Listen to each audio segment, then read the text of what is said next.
ભગવાનના ગુણગાન જ્યારે થતા હોય કે પ્રભુની વાત થતી હોય ને એમાં જો ભાવ ના જાગે તો ભક્તિ અધૂરી રહે. ભાવ માટે સંસારની શરમ છોડવી પડે. પેલી શરમ આવે ને તાળી પાડતા કે બહુ જોરથી વાગી જશે તો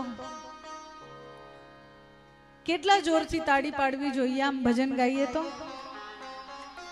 બસ બાજુવાળાને સંભળાવી જોઈએ. દરેક બાજુવાળા ધ્યાન રાખે કે તાળી વાગે છે કે નહીં. આ સંસારની શરમ છૂટી જાય, આ સંસારનું ભાન ભૂલાઈ જાય અને મારા પ્રભુને ગમે એ હું કરું એ ભાવ આવી જાય એટલે ભક્તિ શરૂ. ભક્તિના પંથે ચડી ગયા છે, પછી આગળ ચાલતા જવાનું છે એટલે ભાવ વધતા જશે વધતા જશે અને અંતે એક એવી અવસ્થા આવે જે અવસ્થાનું નામ પણ કેવું છે? મૂર્છા અવસ્થા. કઈ મૂર્છિત થઈ જાય. જ્યારે પાંચમી અવસ્થામાં પહોંચે વ્યક્તિ મૂર્છિત થઈ જાય. મૂર્છિત કેમ થઈ જાય? દેહનું ભાન નથી, શ્વાસ લેવાનું ભાન નથી, ધબકારાનું ભાન નથી, એટલે ભક્ત મૂર્છિત થઈ જાય. પણ પ્રભુ એના પ્રાણ નથી હરતા. બસ પ્રભુ એને પોતાના દર્શન આપે છે, પોતાની ઝલક બતાવે છે.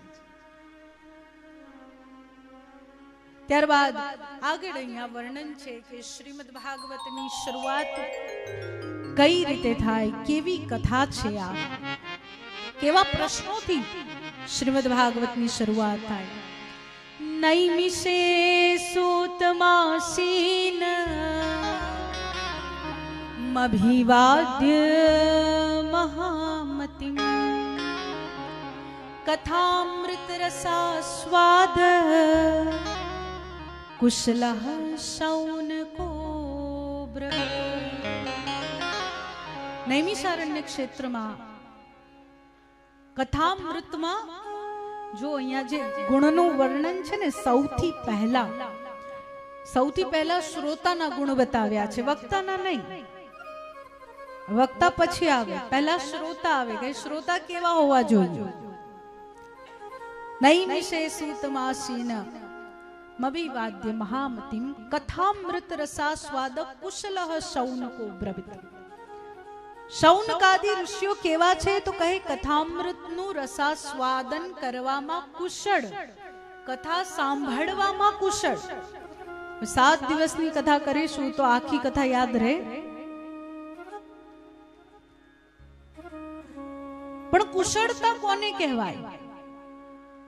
સાંભળવામાં કુશળતા કોને કહેવાય? કુશળતા એને કહેવાય કે જે મારા માટે કામનું છે, જે મને લાગુ પડે છે, જેને મારે મારા હૃદયમાં, મારા જીવનમાં ઉતારવું જોઈએ. એ મારાથી વિશેષ કોઈ જાણતું નથી. બધા કહે ખરા કે તમારામાં આ અવગુણ છે, આ અવગુણ છે, આ અવગુણ છે, પણ કેટલા અવગુણ છે કોણ જાણે? આપણે પોતે જાણીએ.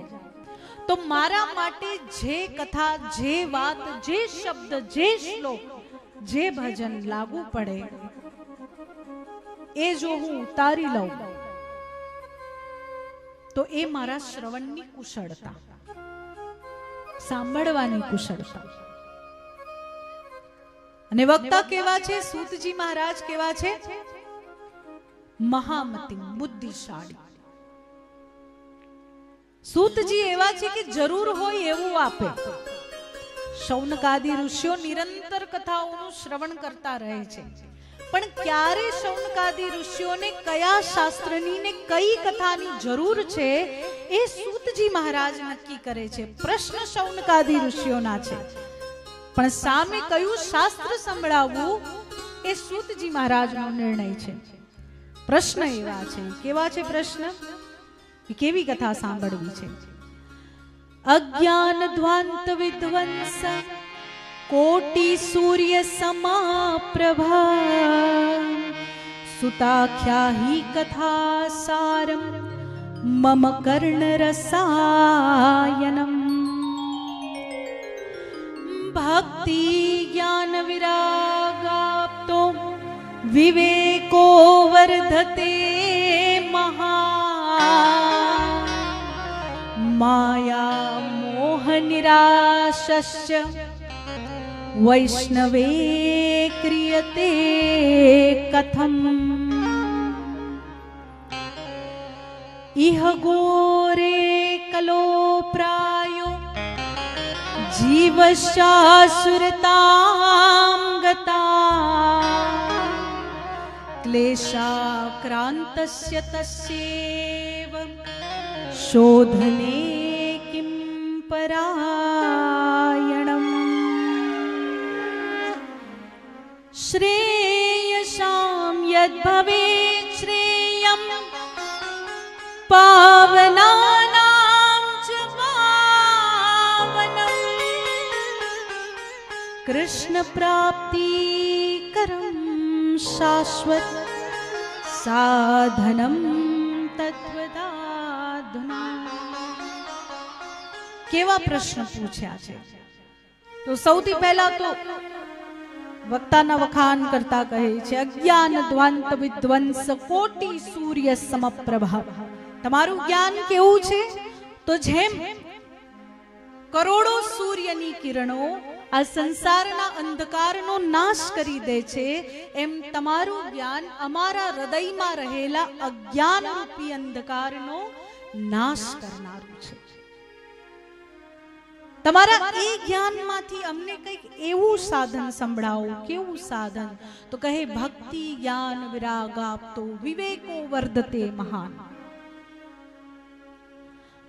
ભક્તિ, જ્ઞાન અને વૈરાગ્ય આ ત્રણેયને વિવેક સાથે વધારે.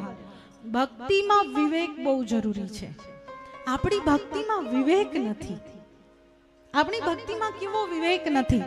હું ઘણા બધા લોકોને જોઉં કે લડ્ડુ ગોપાલ હોય, આપણામાં એવો ગાંડો ભાવ છે કે આપણે બધે જ ભગવાનને લઈ જવા છે.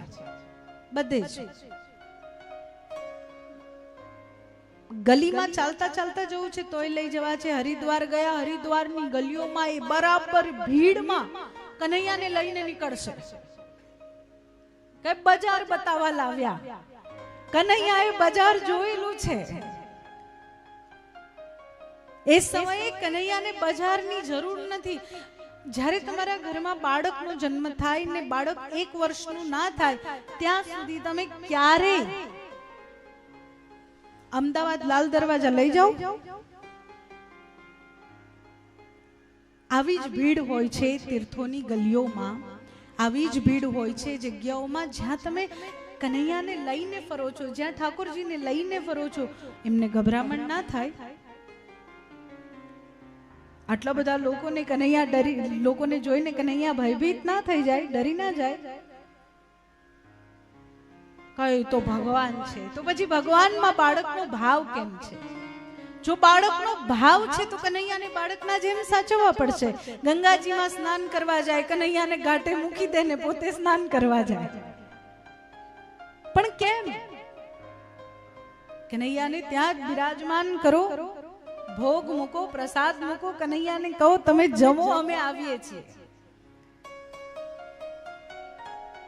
ભક્તિમાં વિવેક. પ્રભુને ક્યાં લઈ જવાય, પ્રભુ સામે શું બોલાય, પ્રભુને શું કહેવાય, પ્રભુને શું ના કહેવાય.